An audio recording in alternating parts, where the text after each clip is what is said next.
Hello friends, एक बार restart economics में आपका फिर से स्वागत है। आज हम टॉपिक पढ़ेंगे मांग के प्रकार या टाइप्स ऑफ डिमांड। ठीक है, इससे हमने पिछली क्लास में पढ़ा था कि मांग का नियम लागू क्यों होता है या मांग का ढलान ऋणात्मक क्यों होता है। ठीक है, अगर आपने वो वीडियो नहीं देखी तो आप प्लीज़ पहले उस वीडियो को देखिए, फिर इसके बाद मांग के प्रकार देखते हैं।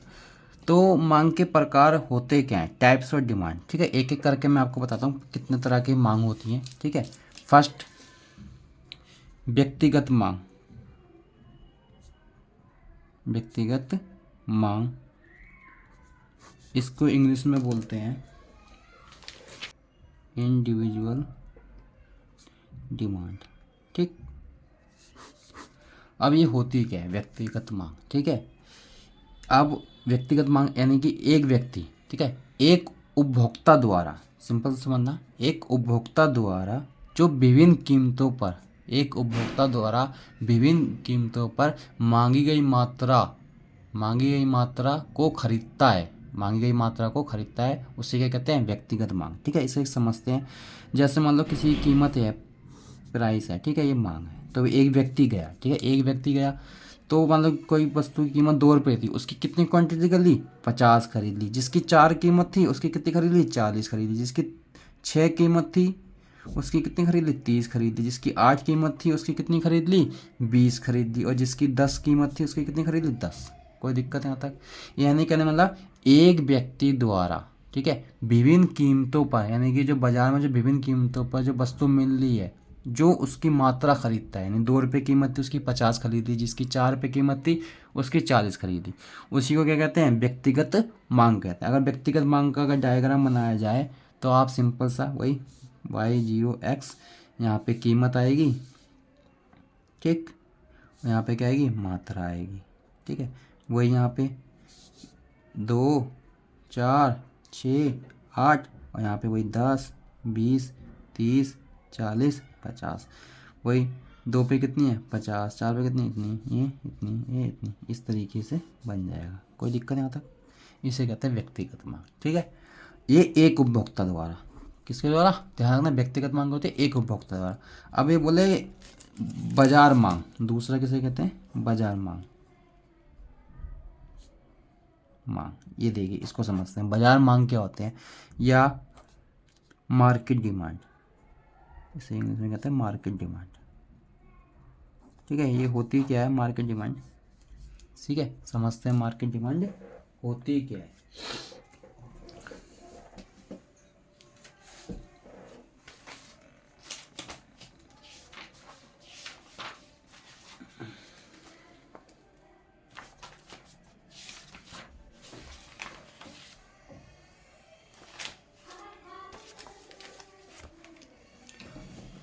तो विभिन्न उपभोक्ता, इसमें जैसे एक उपभोक्ता था, इसमें कहता है विभिन्न उपभोक्ता द्वारा, इसमें क्या होगा, विभिन्न उपभोक्ता द्वारा बाजार में विभिन्न कीमतों पर मांगी गई मात्रा को क्या कहते हैं, बाजार मांग कहते हैं। फॉर एग्जांपल एक टेबल द्वारा समझाता हूँ। ठीक है, जैसे मान लो किसी का प्राइस क्या था, वही 2 है, 4 है, 6 है, 8 है, 10 है। ठीक है, अब इसमें एक उपभोक्ता है, एक क्या है, उपभोक्ता है, वो क्या खरीद रहा है, 50 खरीद रहा है, 40 खरीद रहा है, 30 खरीद रहा है, 20 खरीद रहा है, 10 खरीद रहा है। ठीक है, एक दूसरा उपभोक्ता है, वो क्या खरीद रहा है, उसकी किसी खरीद रहा है, फॉर एग्जांपल 60 खरीद रहा है, ठीक है, 50 खरीद रहा है, 40 खरीद रहा है, 30 खरीद रहा है, 20 खरीद रहा है। कोई तीसरा उपभोक्ता है, 2 रुपये कीमत की कितनी खरीदता है, 70 खरीदता है, 60 खरीदता है, 50 खरीदता है, 40 खरीदता है, और 30 खरीदता है।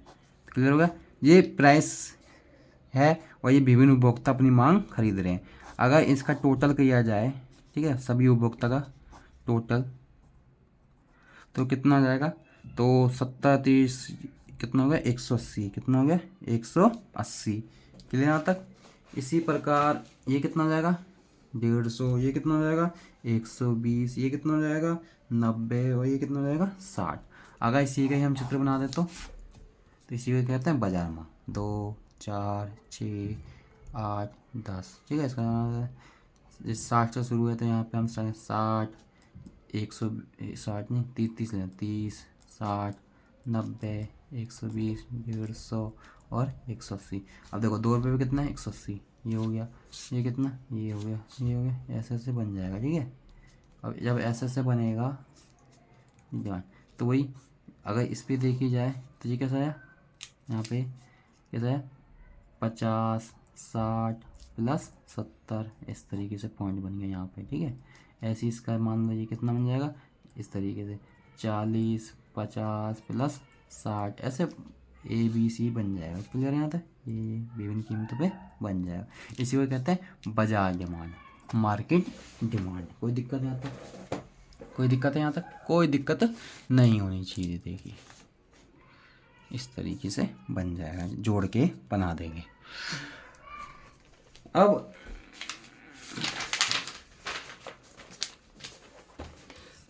कुछ कुछ अलग अलग टाइप्स की डिमांड होती हैं, उसको समझते हैं। दो हो गई, तीसरी हमारी व्युत्पन्न डिमांड। क्या होती है व्युत्पन्न डिमांड?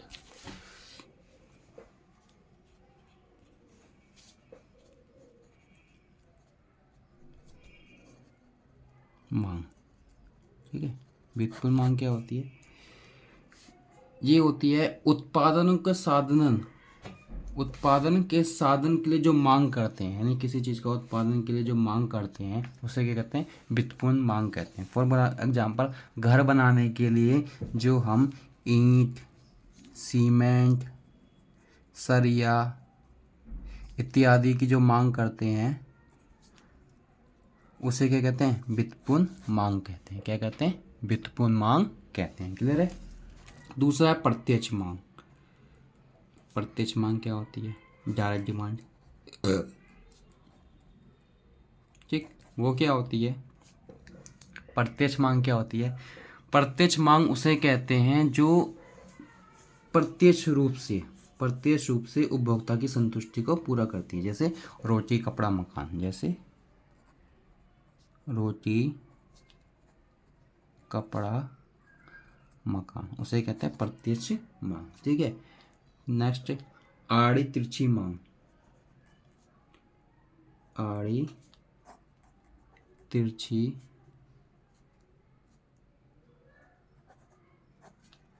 मांग। आड़ी तिरछी मांग क्या होती है?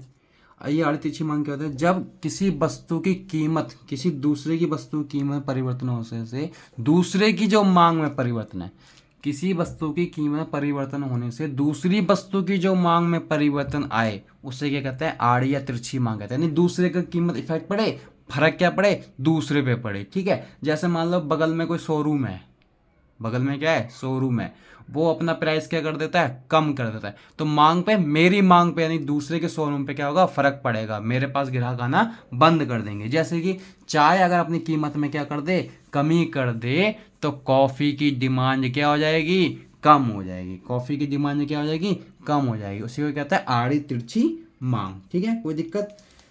जी, हमने सारे मांग, टाइप्स ऑफ मांग पढ़ लिए। अब पढ़ते हैं एक और, कीमत प्रभाव। कीमत प्रभाव क्या होती है? ठीक है, मोस्ट इंपॉर्टेंट टॉपिक। ऐसे आय प्रभाव पढ़ाया था पिछली क्लास में, ऐसे ये टॉपिक है कीमत प्रभाव, प्राइस इफेक्ट्स। ठीक है, ये क्या होता है? बस जब वस्तु की अपनी कीमत में परिवर्तन आने से, जब खुद की वस्तु की कीमत में परिवर्तन आने से उसकी जो मांग में परिवर्तन आता है, उसी की मांग में जो क्या आता है, परिवर्तन आता है, उसे क्या कहते हैं, कीमत प्रभाव कहते हैं। उसे क्या कहते हैं, कीमत प्रभाव कहते हैं। ठीक है, कोई दिक्कत? ऐसी एक मांग फलन। क्या है? मांग फलन।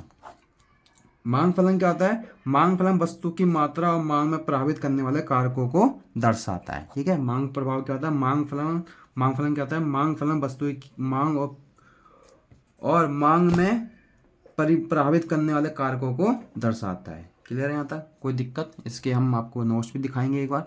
और लास्ट टॉपिक, इस क्लास का लास्ट टॉपिक है, यही समझा देता हूँ आपको, कि सामान्य वस्तु और घटिया वस्तु क्या होती है। अगर आपसे बोला जाए कि सामान्य वस्तु और घटिया वस्तु का उदाहरण दो, वैसे तो कोई उदाहरण घटिया सामान्य वस्तु नहीं होती, वो एक तुलना में सामान्य और घटिया हो जाती है। जैसे कहने वाला गेहूँ और बाजरा की बात की जाए तो बाजरा एक क्या हो गई, घटिया वस्तु हो गई, और गेहूँ क्या हो गया, एक सामान्य वस्तु हो गई। वैसे एग्जाम्पल के तौर में कोई सामान्य और घटिया वस्तु नहीं होती है। ठीक है, वो तो यूज़ के ऊपर है कि किसकी कितनी क्षमता है, वो किस तरीके से यूज़ करता है। किसी को बाजरा ही अच्छा लगता है, उसके लिए सामान्य वस्तु क्या होगी, बाजरा ही होगी। तो सामान्य वस्तु का एक एग्जाम्पल समझ लो, सामान्य वस्तु एक गेहूँ होती है और एक घटिया वस्तु क्या होती है, बाजरा होती है। ये दोनों क्या होता है, उपभोक्ता की आय पर निर्भर करता है। उपभोक्ता की आय जैसे परिवर्तन होगा, सामान्य और घटिया वस्तु में अलग अलग प्रभाव होता है। ठीक है, इसको हम नोट्स द्वारा समझाएंगे। क्लियर है यहाँ तक? तो हम नोट्स पढ़ते हैं आज के।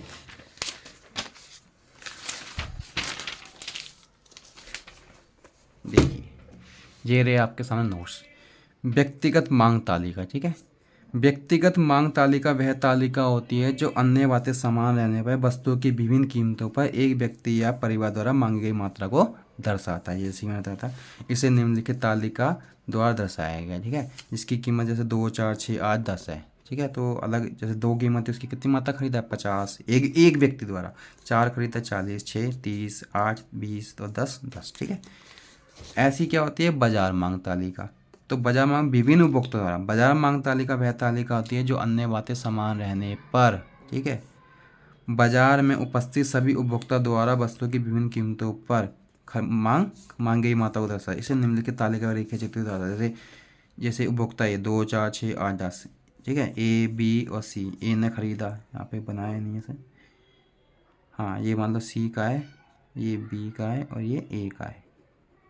ठीक है, जैसे 50, 40, 30, 20, 10, 60, 50, 40, 30, 20, और ये तीसरे भुगतान है, ऐसे टोटल कर दिया। ठीक है, इस तरीके से। अब व्यक्तिगत मांग वक्र या व्यक्तिगत तालिका को दर्शाने के लिए व्यक्तिगत मांग वक्र ये बनाया गया है। व्यक्तिगत मांग वक्र, कोई दिक्कत है यहाँ पे? ये देखो, है कोई दिक्कत? कोई दिक्कत नहीं है। जैसे विभिन्न 2 पे कितनी खरीदी, 50, इस तरीके से बनाया गया। ऐसी ये बाजार मांग का डायग्राम है। ठीक है, देखो 2 पे कितना है, 180, 50, 60, 70, इस तरीके से दिखाया गया है। देखो 180, 50, 60, 70, 180। ठीक, 2 पे 2 कीमत पे इतना है, इतना इतना। ये तीनों उपभोक्ता की एक साथ आ गई है।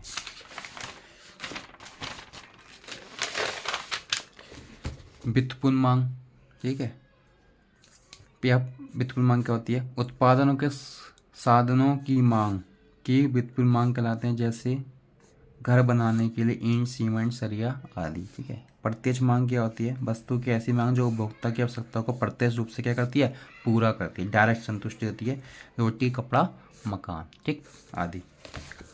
आड़ी तिरछी मांग, वही बताया था, किसी वस्तु की कीमत में परिवर्तन होने से दूसरी की जो वस्तु की मांग में जो परिवर्तन आता है उसे आड़ी या तिरछी मांग आता है। बताया था, एक शोरूम है सामने, उसने अपनी कीमत कम करी मोबाइल की, तो मेरे मोबाइल पे क्या पड़ेगा, इफेक्ट पड़ेगा। वही जब एक वस्तु की कीमत परिवर्तन आने से दूसरी वस्तु की मांग में जो परिवर्तन आता है उसे आड़ी या तिरछी मांग कहते हैं। जैसे कॉफ़ी की कीमत में परिवर्तन होने पर चाय की मांग क्या हो जाएगी, कम हो जाएगी। ऐसी कार की कीमत में कमी होने पर पेट्रोल की मांग क्या हो जाती है, बढ़ जाती है। क्लियर है ये? तो कीमत प्रभाव, जब खुद की कीमत में परिवर्तन होने पर जो खुद की मांग में परिवर्तन आए उसे क्या कहते हैं, कीमत प्रभाव। आय प्रभाव मैंने पढ़ाया था, आय प्रभाव मैंने दोबारा बताया था, पिछली क्लास में पढ़ाया था। आय प्रभाव बहुत इंपॉर्टेंट टॉपिक है। वस्तु की कीमत में परिवर्तन होने पर आय में जो परिवर्तन होता है और उससे जो मांगी गई मात्रा में परिवर्तन आता है उसे क्या कहते हैं, आय प्रभाव। मांग फलन, मांग फलन वस्तु की मांग और मांगी हुई प्रभावित को कारणों को दर्शाता है। डी एक्स बराबर इतना, ये P N, P R, V और टी। जी एक्स वस्तु की मांग है, एफ फलन है, पी एन वस्तु की कीमत है और पी आर उपभोक्ता की आय है। ठीक है, वाई बराबर उपभोक्ता की आय है और टी बराबर उपभोक्ता। सामान्य वस्तु और घटिया वस्तु में अंतर देखिए। सामान्य वस्तु और घटिया वस्तु क्या होती है, डेफिनेशन समझते हैं। सामान्य वस्तु वह वस्तु होती है जिनका आय प्रभाव क्या होता है, धनात्मक होता है। अर्थात उपभोक्ता की आय और सामान्य वस्तु की मांग में क्या होता है, प्रत्यक्ष संबंध आता है। मतलब आय बढ़ेगी, मांग बढ़ेगी, आय कम होगी तो मांग कम हो जाएगी। विभिन्न विधि होने पर सामान्य वस्तु की मांग में विधि होती है। ठीक है, और घटिया वस्तु क्या होती है, घटिया वस्तु वह वस्तु होती है जिनका आय प्रभाव क्या होता है, ऋणात्मक होता है। यानी कि आय बढ़ने पे मांग क्या हो जाएगी, कम हो जाएगी। ठीक है, अर्थात आय और घटिया वस्तु मांग में विपरीत संबंध पाया जाता है। अर्थात उपभोक्ता की आय में वृद्धि होने पर सामान्य घटिया वस्तु की मांग में क्या होती है, कमी होती है। ठीक है, जैसे देखो तालिका दे रहा है। अब एग्जाम्पल के तौर पर समझते हैं।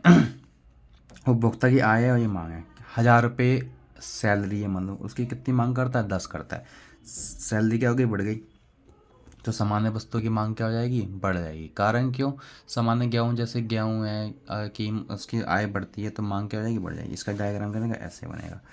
इसका देखें, अगर आय क्या 1000 रुपये है और आय बढ़ गई तो इसकी 20 से क्या हो जाएगी, कम हुई। कारण इसकी कम क्यों हो रही है, क्योंकि घटिया वस्तु है। क्या है, घटिया वस्तु। अगर मान लो बाजरा है, अगर उपभोक्ता की आय बढ़ जाती है तो वो बाजरा और नहीं खाएगा, उसे खाना ही बंद कर देगा, मांग क्या हो जाएगी, कम हो, क्योंकि उसकी इनकम क्या हो गई, अच्छी हो गई है। लेकिन सामान्य वस्तु में ऐसा क्यों है, सामान्य वस्तु में ऐसा इसलिए है क्योंकि सामान्य वस्तु एक अच्छी वस्तु है। अगर मांग उसकी आय बढ़ती है तो ऑब्वियसली बात है कि सामान्य वस्तु की डिमांड क्या होएगी, बढ़ेगी। क्लियर है।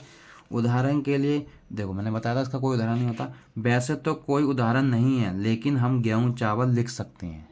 समझ रहे हो बात को, वैसे कोई उदाहरण नहीं। तुलना में अच्छी बुरी होती है, वैसे कोई नहीं। जैसे अमीर और गरीब तुलना में होता है, वैसे कोई अमीर गरीब नहीं होता। वैसे तो कोई उदाहरण नहीं है, लेकिन हम बाजरा लिख सकते हैं। यहाँ तक क्लियर है आपको, कोई दिक्कत क्या होती हैं, ठीक है। उपभोक्ता की मान्यताएं क्या होती हैं और किन परिस्थितियों में मांग का नियम लागू नहीं होता, वो हमारा पिछले क्लास, लास्ट क्लास होगी डिमांड की, और पिछली क्लास हमारा चैप्टर एंड हो जाएगा। वीडियो अच्छी लगी तो प्लीज़ चैनल को लाइक एंड सब्सक्राइब और बेल आइकन को जरूर दबाना और वीडियो को शेयर करना। Thank you.